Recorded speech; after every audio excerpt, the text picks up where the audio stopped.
we will never make progress unless we're willing to take risks.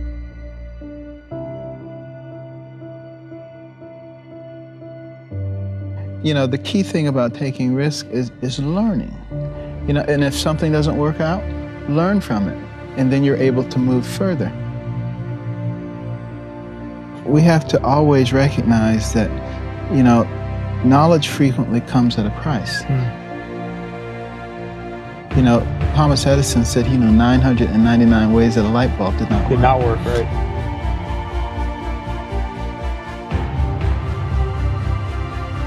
But, you know, you just put these things into perspective and you learn from them.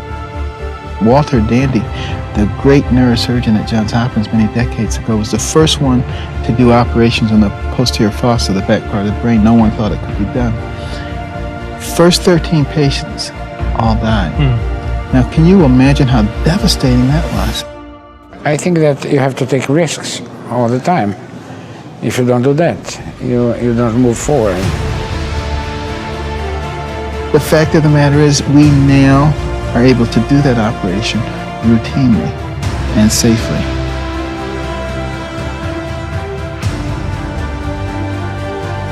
How the hell could you just make that decision like that? He said, because someone had to make it.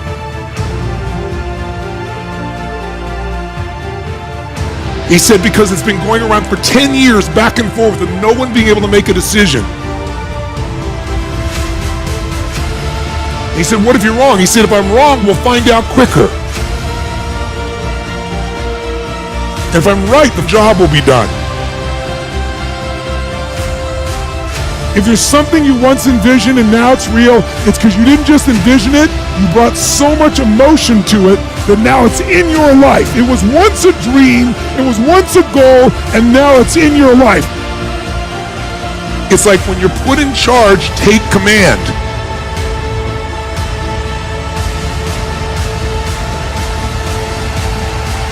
Wherever focus goes, energy flows.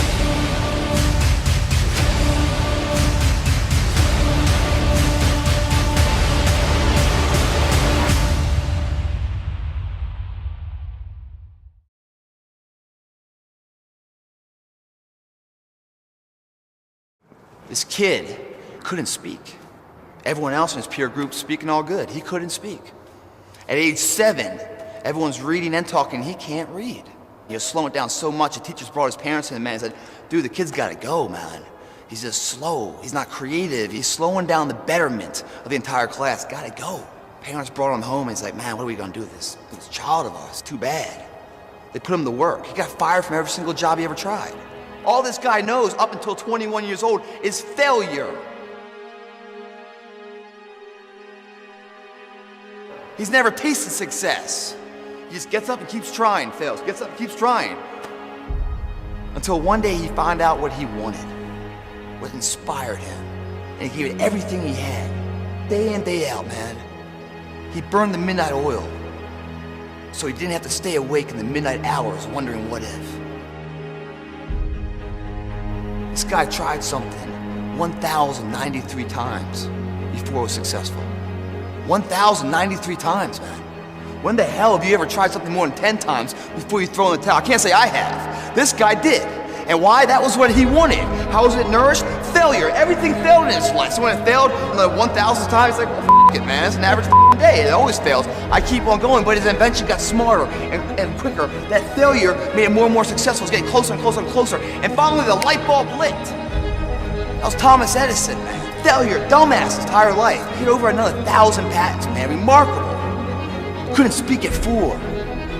Was written out of class because he couldn't read at 7. Kicked home, saying mentally challenged. One of the greatest inventors of our time. We all fall down in life, guys.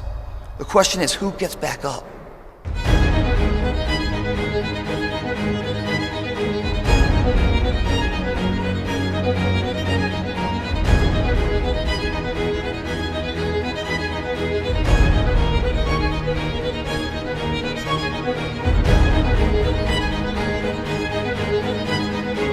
It's an uphill battle. Along that road, you're not going to see too many friends. You're going to see your shadow most often. You gotta trust in the heart of hearts. Inside what you're doing, what you believe in is a worthy cause, a winnable fight.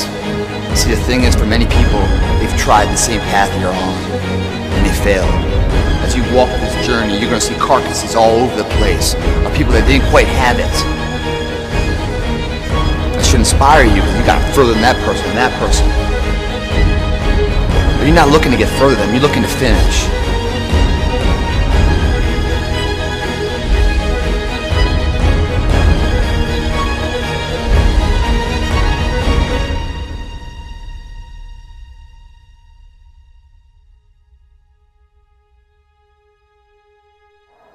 The heart of a champion is a light switch that's always on. It doesn't go on and off when someone's watching. It's constant.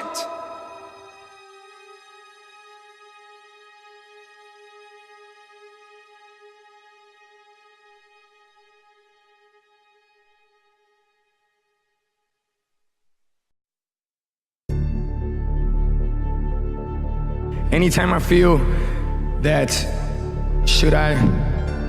I feel nervous like I feel right now, I take the risk.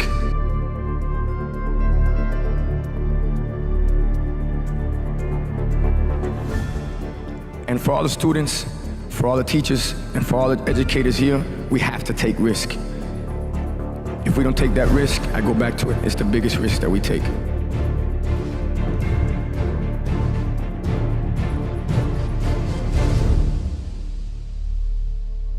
I had to learn drive. That's why I have my managers to teach me drive or to, push me, because you can relax. You can say, oh, I could do that, or I could do that. But are you gonna be that person? I know this person. This person that calls me up, man, did you see what Denzel did in that movie, man? And that was, he said, I could have, and maybe he could have, but he doesn't have the drive that Denzel. And so therefore, if you don't have drive, then you quit cultivating your talent. Because once you rest and once you say it's over, I've gotten to the mountaintop, then your talent starts to dwindle too. That's why the minute the award season was over, I was at Wet Willie's in Miami doing jokes for people just on the street. And I was like, what? Just to see what would work. Jokes either about the Oscars or jokes about whatever. And then you go to Atlanta and work on your jokes there. So that hustle, what I call hustle, is very important, because at some point, you're going to be able to pull the hustle back just a little bit, and then you pick your spots. The time right now is a hustle to set things up so that in the future, you're able to cut back just a little bit and just pick your spots.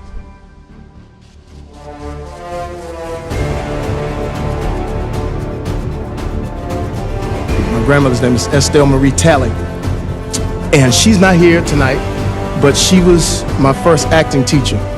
She told me, stand up straight. Put your shoulders back. Act like you got some sense. Write down in your notes, massive action is the cure-all. Massive action is the cure-all. If you're having a difficult time with something, you need to take massive action.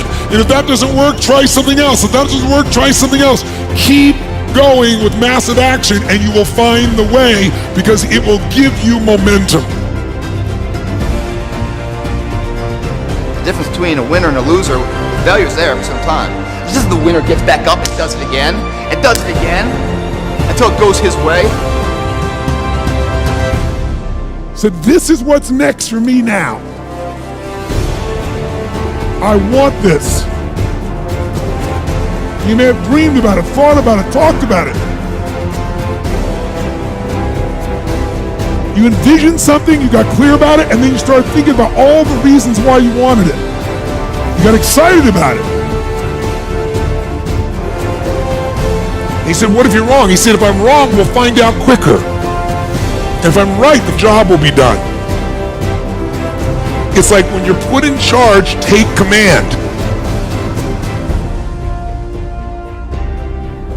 How do you create your life? You get hungry for something, don't you? Almost any accomplishment in the history of the world has come at the hands of people who've taken risk. People who are willing to push the envelope. People who are willing to explore the unknown.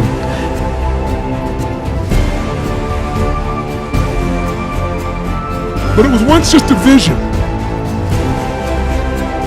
may have seemed impossible at one time. So how did you do it? You started with a concrete vision of what you wanted,